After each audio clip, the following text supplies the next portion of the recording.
अस्सलाम वालेकुम नाज़रीन, आप देख रहे हैं द यूनाइटेड न्यूज़ 24/7 और मैं हूं सजात चौपांचली से। मैं हमारे साथ मौजूद हैं आशिक हुसैन खान, शिया फेडरेशन सूबा जम्मू के सदर हैं। इनसे जानने की कोशिश करेंगे और ख़ास तौर से हम बात करेंगे जिस तरीके से वज़ीर आज़म नरेंद्र मोदी जो है वो कुछ दिन वादी कश्मीर का दौरे पे हैं और उसी हवाले से जानने की कोशिश करेंगे और ख़ास तौर से हम बात करने की कोशिश करेंगे असेंबली इंतखाबात के हवाले से, क्योंकि पिछले कई सालों से जम्मू कश्मीर में असेंबली इंतखाबात नहीं हो रहे हैं। उन्हीं हवाले से इनसे जानने की कोशिश करेंगे। सर, आपका बहुत बहुत वेलकम द यूनाइटेड न्यूज़ में।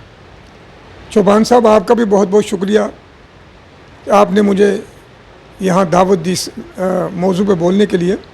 जिस तरीके से देखा जाए तो वज़ीर आज़म नरेंद्र मोदी का जो है वादी कश्मीर का दौरा है, आप किस नज़रिए से देखते हो इस दौरे को? देखिए, हमारे प्रधानमंत्री जो हिंदुस्तान के हैं, उन्होंने ये दिन जो योगा का दिन जो चुना, तमाम हिंदुस्तान की रियासतों में जाके 25 रियासतें हिंदुस्तान की हैं, वो छोड़ के उन्होंने सिर्फ़ और सिर्फ कश्मीर को ही चुना कि मैं जाकर कश्मीर के अंदर जो है योगा का ही करूँगा।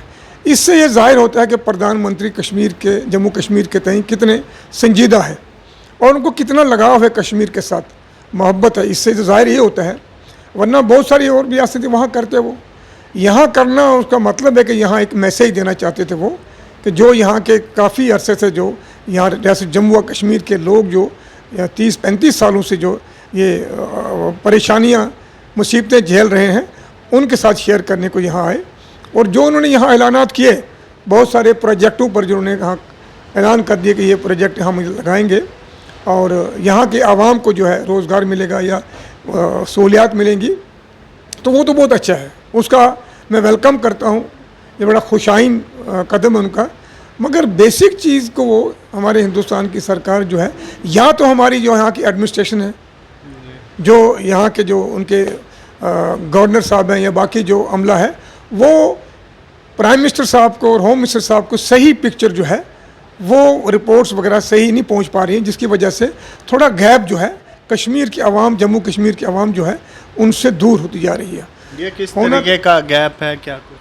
देखिए, बहुत सारी बातें हैं, जैसे कि आप देखिए कि यहाँ रियासत का दर्जा जो है, जो पिछले 5 सालों से वो इनसे वो हक छीन लिया गया और यहाँ यूटी जो है और करगिल लद्दाख को वो यूटी बना दिया, तो उससे यहाँ के अवाम जो है नाराज़ हैं। आपने देखा हालिया इलेक्शन में उन्होंने अपने वोट के ज़रिए वो अपना गम और गुस्से का इज़हार कर दिया और उन्होंने वो एक पैगाम दे दिया पूरी दुनिया को, बल्कि हमारी हिंदुस्तान सरकार को भी, कि हम जो है चाहते हैं कि यहाँ रियासत का दर्जा बहाल किया जाए, हम यूटी को नहीं मानते हैं। दूसरी बात, कहीं ना कहीं मोदी का ये भी कहना है कि जल्द से जल्द जो है वो स्टेटहुड का दर्जा भी दिया जाएगा असेंबली इंतखाबात के बाद। देखिए, ये तो बहुत खुशाइन बात है। उन्होंने एक ऐलान तो कर दिया उन्होंने, ये तो बहुत बार ऐलान हुआ। हमारे होम मिनिस्टर साहब ने भी कहा, हालांकि हमारी सुप्रीम कोर्ट का आर्डर भी है चीफ जस्टिस का कि भाई यहाँ इलेक्शन सितंबर में कराए जाएँ। उस लिहाज से तो प्राइम मिनिस्टर सही है, उन्होंने यहाँ ऐलान कर दिया। मगर जो यहाँ की आवाम की सबसे बेसिक जो प्रॉब्लम है, परेशानी जो है, वो है रोज़गार का। रोज़गार के बारे में वो उन्होंने कोई ऐलान नहीं किया। और दूसरी बात, जो रियासत जम्मू कश्मीर को आवाम को आपस में जोड़े रखता था हिंदुस्तान के साथ, वो था दरबार मूव। दरबार मूव भी उन्होंने पिछले 2 सालों से वो कैंसिल कर दिया। उससे भी क्या होगा, कोई ठोस कदम नहीं उठाया है, तो क्या कुछ कहेंगे? देखिए, मैंने आपसे कहा कि बहुत सारी चीज़ें जो है अभी करना बाकी हैं, जो बेसिक जो ज़रूरियात है यहाँ के आवाम की, जम्मू कश्मीर के आवाम की, तो उसमें डेली बेसिस जितने भी हैं, जितने भी हमारे डिपार्टमेंट्स हैं, आप सबको मालूम है, आप मीडिया से हैं, आए दिन वो सड़कों पर डिमांडें करते हैं। तो मेरे ख्याल में एक स्पेशल पैकेज बनाकर उनके लिए जो है एसपीओज़ के लिए, डेली वेजेस के लिए एक परमानेंट सोल्यूशन हल निकाला जाए, ताकि उनको राहत मिले, वो सड़कों से हट जाएं और अपने काम काज में शुरू हो जाएं। उससे गवर्नमेंट का भी हाथ बटाएंगे, वो गवर्नमेंट का बोझ भी कम होगा। और सबसे बड़ी बात जो है, जो हमारे जम्मू कश्मीर के जो स्टूडेंट्स जो हैं, जो बाहर हमारे हिंदुस्तान के मुख्तलिफ़ रियासतों में पढ़ते हैं और बहुत सारी यूनिवर्सिटियों में, कॉलेजों में आए दिन कोई ना कोई वारदात इन बच्चों से होती है, वो फौरी तौर बंद करना चाहिए, रुकाना चाहिए गवर्नमेंट को। ये बेसिक चीज़ें हैं, जो छोटी छोटी चीज़ें जो हैं करने की ज़रूरत है। और मुझे उम्मीद है कि ये आपके चैनल की जो वसातत से वो आवाज़ उन तक जाएगा, ये पैगाम, तो वो इस पे कोशिश करेंगे इनको रोक लगाने की, ताकि यहाँ के बच्चों को वहाँ राहत मिले, उनके पेरेंट्स को राहत मिले। और जो सबसे बड़ी बात जो यहाँ है, जो वाजपेयी साहब ने अपने दौर इक़्तिदार में यहाँ प्राइम मिनिस्टर होने के साथ साथ यहाँ आए थे, तो उन्होंने कहा था कि हम दोस्त बदल सकते हैं, हम शायर नहीं बदल सकते हैं। तो प्राइम मिनिस्टर साहब ने उनकी भी जो बात रखी उन्होंने, वाजपेयी साहब ने, उसको आगे बढ़ाते हुए, उसकी तस्दीक करते हुए उसको मोहर लगा दी कि भाई हम कश्मीरियत, जमहूरियत और इंसानियत के नाते इस पर बात करेंगे। वो तो मेरे ख्याल में वो इस पर बड़े क्लियर हैं, वो उनका ये प्रोग्राम जो है। तो मैं फिर एक बार फिर उनसे अपील करूँगा, ये जो दरबारबू का मसला है इससे इसको बहाल किया जाए, और यहाँ के जो डेली वेजेस हैं तमाम डिपार्टमेंट्स के उनको बहाल किया जाए। जो मैंने कहा बाहर के कॉलेजों में, यूनिवर्सिटियों में हमारे बच्चियों से जो वहाँ चंद जगहों पे जो ज़्यादती होती हैं वो बंद कराई जाए। उससे क्या होगा कि हमारे जो अवाम जम्मू कश्मीर की है, हिंदुस्तान से जो थोड़ा दूर हो चुकी हैं, वो नज़दीक लाने की ज़रूरत है। और ये जब तभी तमाम चीज़ें हो जाएंगी, जो मैंने 4-5 पॉइंट पर रखे हैं, तो मेरे ख्याल में ये अवाम जो है यहाँ उनके साथ, हिंदुस्तान के साथ क्लियर माइंड लेके वो जुड़ेंगे। वो तो मेरी यही गुजारिश रहेगी गवर्नमेंट ऑफ इंडिया से और स्टेट गवर्नमेंट से भी, लेफ्टिनेंट गवर्नर साहब से, कि वो फिलफौर इन चीज़ों की तरफ ध्यान दें और इनको लागू करें, ताकि यहाँ के अवाम को सुकून मिले, अमन मिले, शांति मिले और खुशहाल हों।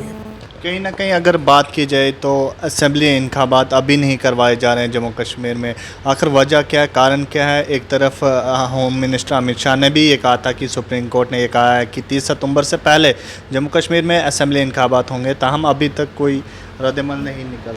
देखिए, हमारे होम मिनिस्टर साहब ने भी बार बार कहा है, उनने पार्लियामेंट में भी कहा, प्राइम मिनिस्टर साहब ने भी कहा, बारहा कहा। आज प्राइम मिनिस्टर साहब ने यहाँ ऐलान करके, वो पूरे हिंदुस्तान का प्राइम मिनिस्टर है, वो मेरे ख्याल हवाई बात तो नहीं करेगा ना, जुमलाबाजी नहीं करेगा वो। मेरे ख्याल में जो उन्होंने ऐलान किया है, यहाँ रियासत का दर्जा दिया जाएगा, और मुझे उम्मीद है कि वो रियासत का दर्जा देंगे। और अगर इसमें भी वो जम्मू कश्मीर के अवाम से अगर फिर एक बार जुमलाबाजी हुई, तो मेरे ख्याल में वो ताक़यामत ही बोलेंगे। फिर वो कभी भी सेंटर पे भरोसा नहीं कर पाएंगे, वो किसी भी प्राइम मिनिस्टर पर भरोसा नहीं करेंगे। लिहाजा प्राइम मिनिस्टर का जो कहा हुआ है, पत्थर पर लकीर होनी चाहिए, वो फिलफौर जो है वो लागू होने चाहिए, और यहाँ इलेक्शन हो जाए, ताकि यहाँ की आवाम को, जम्मू कश्मीर, लद्दाख और कारगिल के आवाम को जो है सुकून मिले, और अपनी चॉइस के, अपनी मर्ज़ी के वो नुमाइंदे चुनकर यहाँ लाएं, ताकि अपनी गवर्नर बने। मैं यहाँ की आवाम को भी, जम्मू कश्मीर की आवाम को भी एक गुजारिश करूँगा कि वो आने वाले इलेक्शन में वो ईमानदार, दयानतदार, जिनका दामन साफ़ हो, ईमानदार हों, सेकुलर हों, मुल्क के वफादार हों, उनको चुनकर आगे लाएं, ताकि यहाँ हमारी एक रियासत जम्मू कश्मीर की शान, आन बान शान बने। चलिए, बहुत बहुत शुक्रिया आशिक साहब। शुक्रिया आपका, बहुत बहुत शुक्रिया। ये हमारे साथ बात कर रहे थे आशिक हुसैन खान साहब, और इनका भी एक कहना है कि जल्द से जल्द जम्मू कश्मीर में असेंबली इंतखाबात होने चाहिए। अब देखना ये ज़रूर होगा कि जम्मू कश्मीर में कब तक असेंबली के इंतखाबात होंगे, ये देखने वाली ज़रूर बात होगी। द यूनाइटेड न्यूज़ के लिए जम्मू से मैं सजाद चौपान।